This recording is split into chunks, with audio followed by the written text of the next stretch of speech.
l'autre jour, la vie, ses incertitudes et l'espérance en Dieu. L'être humain est souvent préoccupé par l'avenir, cherchant à anticiper ce que lui réserve le lendemain. Pourtant, la Bible nous enseigne que l'avenir appartient à Dieu et que chaque jour est un don renouvelé de sa part. Le Proverbe 27:1 nous met en garde. « Ne te vante pas du lendemain, car tu ne sais pas ce qu'un jour peut enfanter. » À travers des exemples bibliques et des témoignages contemporains, ce texte met en lumière l'incertitude de la vie et l'importance de faire confiance à Dieu pour notre futur. Nous allons prier avant d'écouter cette parole. Père de grâce, dans le nom de Jésus-Christ, nous te recommandons ce moment. Parle-nous au nom de notre Seigneur Jésus-Christ. Cher Saint-Esprit, dispose nos cœurs à recevoir cette parole avec joie, au nom de Jésus-Christ. Amen.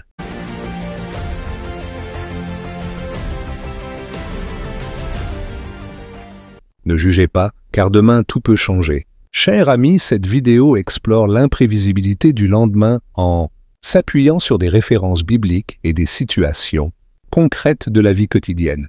Elle montre comment les épreuves et les bénédictions alternent dans nos vies et insiste sur la nécessité de s'abandonner à la volonté divine.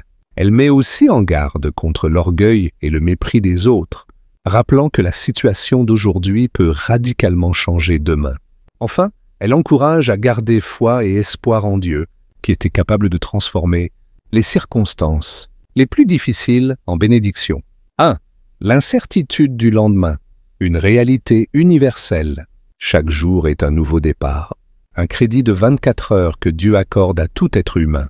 Nous faisons des plans, des programmes, des maquettes, des devis, nous avons des projets, mais la réalité est que nous ne maîtrisons pas l'avenir. Combien de fois avons-nous vu des situations se transformer du jour au lendemain? Le livre des Proverbes nous rappelle que nous ne devons pas nous vanter du lendemain, car nous ignorons ce qu'il nous réserve. Proverbe 27:1. Une personne en bonne santé aujourd'hui peut être malade, gravement ou se blesser grièvement demain. Une personne riche peut tout perdre en un instant, et inversement, celui qui souffre aujourd'hui peut connaître la restauration demain. Une personne qui pleure ce soir peut rire le lendemain matin. Partageons une anecdote, une attente trompée. Un jeune homme disait à son grand frère, déjà âgé, fatigué par les maladies, « Quand tu mourras, je vais hériter de tous tes biens. » Ironie du sort, c'est le petit frère qui est mort en premier. Cette histoire nous rappelle que personne ne peut prédire l'avenir. Nous avons tous vu des situations se transformer du jour au lendemain. Une personne en bonne santé peut tomber malade. Un riche peut devenir pauvre. Et inversement, un célibataire peut se marier, ou un marié devenir célibataire, etc. Le lendemain ne nous appartient pas. 2. L'exemple de Job, une leçon d'humilité.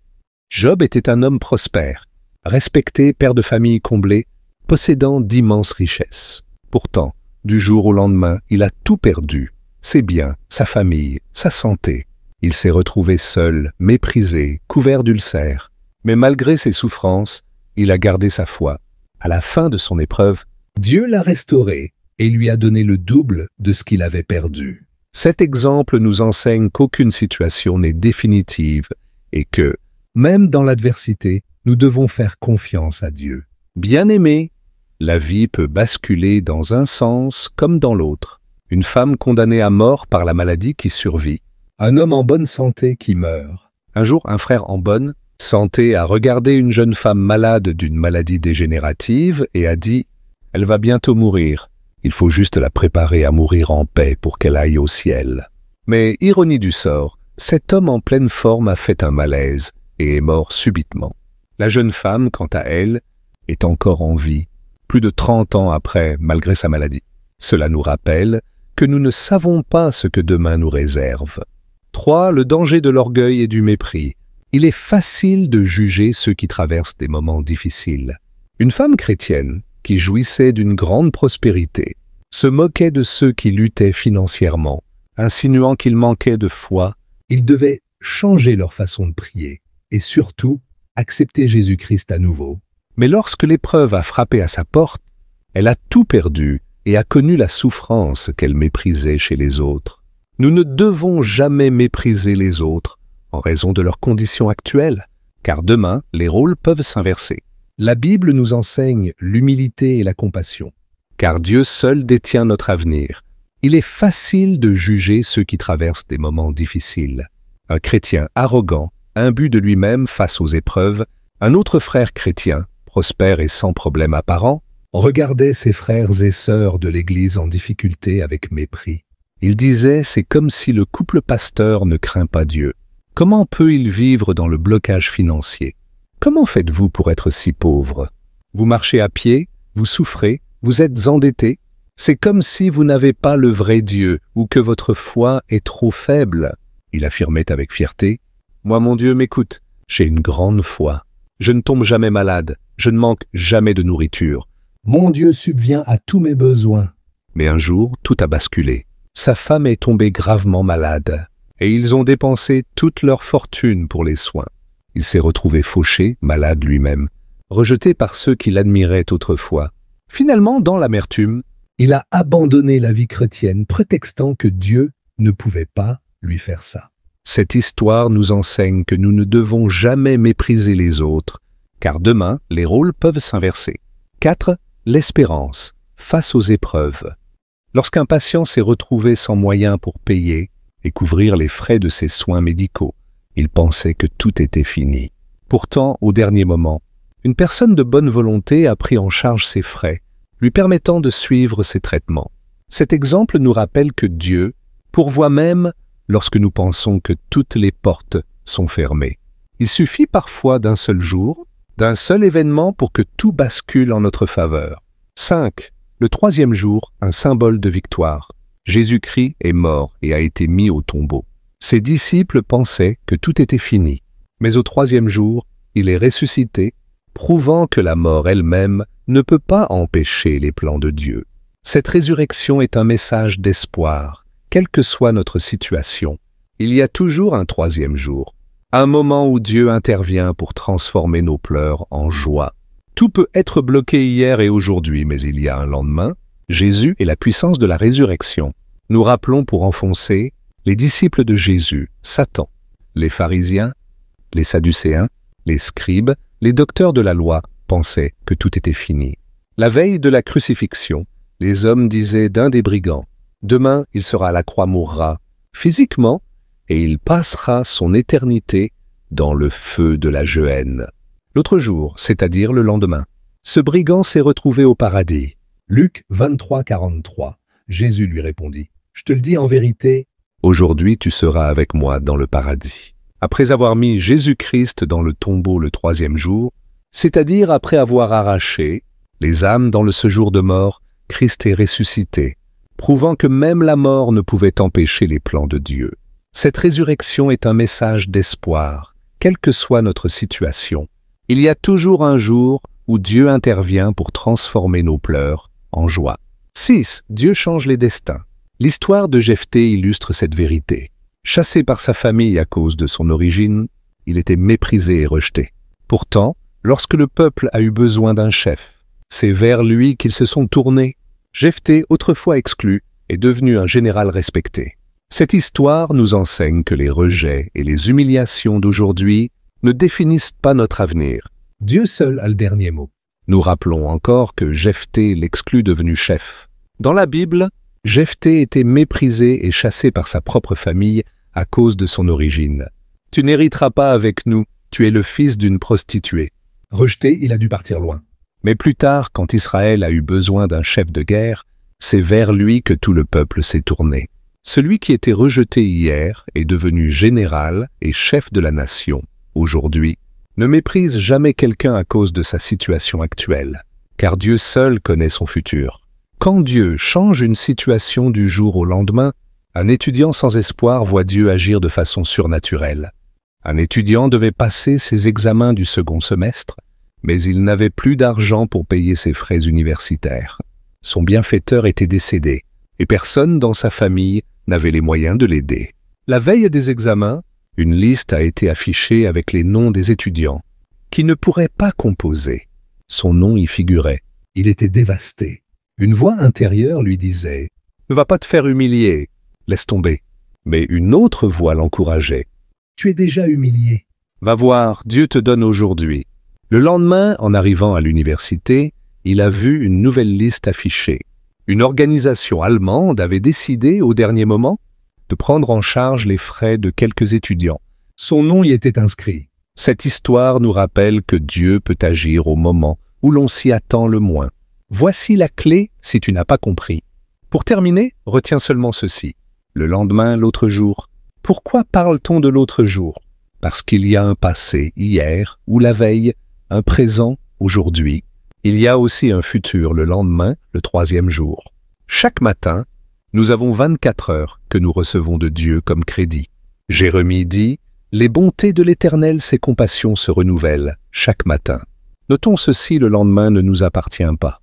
C'est la raison pour laquelle on ne peut pas dire à quelqu'un « Demain tu verras ce que je te ferai, attends-moi demain. » La Bible dit « Ne dites pas « Demain nous enfanterons, mangerons, nous voyagerons, non. Si Dieu le veut. » Jacques 4, 13, 16. À vous maintenant, qui dites « Aujourd'hui ou demain nous irons dans telle ville.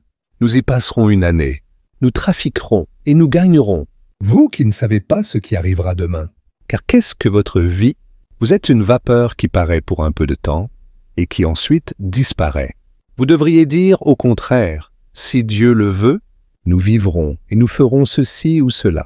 Mais maintenant vous vous glorifiez dans vos pensées orgueilleuses. C'est chose mauvaise que de se glorifier de la sorte. Matthieu dit, ne vous inquiétez pas du lendemain. À chaque jour suffit sa peine.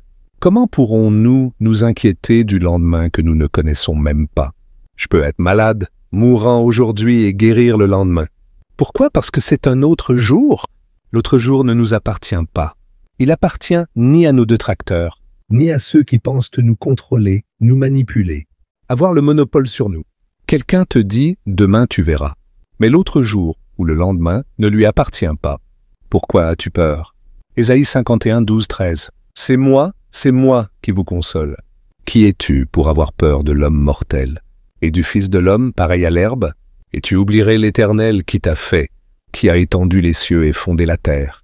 Et tu tremblerais incessamment tout le jour devant la colère de l'oppresseur. Parce qu'il cherche à détruire. Où donc est la colère de l'oppresseur? Ça ne va pas aujourd'hui. Demain, ça va bouger, changer. Les 24 heures d'aujourd'hui sont difficiles, mais demain, l'Éternel des armées, le Rédempteur, va s'élever. Tu peux être riche, en bonne santé, dormir sous un toit, avoir une belle voiture, aujourd'hui et demain, voir ou vivre le contraire. Si tu es bien aujourd'hui, bénis Dieu. Ne nargue pas les autres. Ne te moque pas de celui qui est malade, qui n'a pas mangé. Cher ami, le jour se suivent, mais ne se ressemble pas. Tu as toujours emprunté cette route des milliers de fois.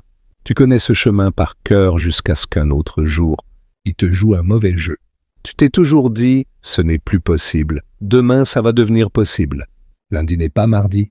Je peux être 0 lundi d'été, devenir un 2 héros, héroïne mardi. Je peux être confronté à des difficultés et vivre le changement demain. Ne vous inquiétiez pas du lendemain. Conclusion. Ne vous inquiétez pas du lendemain. La vie est pleine d'incertitudes, mais nous ne devons pas nous inquiéter du lendemain. Jésus lui-même nous exhorte à ne pas nous soucier de demain, car chaque jour suffit sa peine. Matthieu 6, 34. Plutôt que de vivre dans la peur de l'avenir, apprenons à nous confier en Dieu. Il est capable de transformer n'importe quelle situation, d'élever les humbles, de restaurer ce qui était brisé, et d'ouvrir des portes que nous pensions définitivement fermées. Peu importe où nous en sommes aujourd'hui, souvenons-nous d'une chose, demain appartient à Dieu, et il peut tout changer en un instant. Appel à l'action. Faites confiance à Dieu pour votre avenir. Ne méprisez jamais ceux qui traversent des épreuves. Restez humble, car la vie peut basculer à tout moment. Gardez espoir, car Dieu a un plan parfait pour chacun de nous. Que Dieu vous bénisse abondamment. Amen. Centre culturel chrétien international. Voici une prière pour recevoir Jésus-Christ comme Seigneur et Sauveur. Seigneur Jésus, je reconnais que je suis un pécheur et que j'ai besoin de ton pardon et de ta grâce. Je crois que tu es mort sur la croix pour mes péchés, mes erreurs, mes iniquités, et que tu es ressuscité pour me donner la vie éternelle. Aujourd'hui, je t'ouvre mon cœur et je t'accepte comme mon Seigneur et mon Sauveur personnel. Viens dans ma vie, pardonne-moi, purifie-moi et transforme-moi, et prends la direction de ma vie. Aide-moi à te suivre chaque jour, à vivre selon ta volonté et à grandir dans ma foi. Merci pour ton amour et pour le salut que tu m'offres. Amen. Si tu fais cette prière avec sincérité, sache que Jésus t'accueille les bras ouverts. Sois encouragé à lire la Bible, à prier régulièrement et à rejoindre une communauté chrétienne pour grandir dans ta foi. Tu vas prier à haute. Je refuse d'être prisonnier du passé et du présent. Père, dans le nom de Jésus, apprends-moi à te faire confiance au nom de Jésus-Christ. Tu es le maître de temps. Je te fausse confiance au nom de Jésus. Merci Saint-Esprit. Amen. Que Dieu vous bénisse. Nous vous aimons. Amen.